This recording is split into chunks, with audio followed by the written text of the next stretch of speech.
Memaksa membangun ruang terbuka hijau dan taman publik di beberapa titik, dalam beberapa pekan terakhir pemerintah Kota Banda Aceh sedang giat menertibkan sejumlah bangunan liar yang berada di atas lahan milik pemerintah.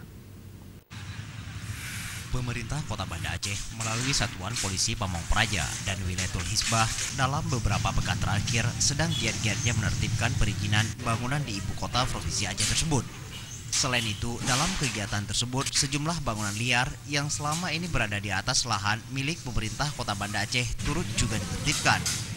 Dan sebelum penertiban itu dilakukan, pihak pemerintah terlebih dulu dilakukan sosialisasi dan pemberitahuan baik secara lisan maupun tulisan, agar para pemilik usaha untuk membongkar bangunannya sendiri.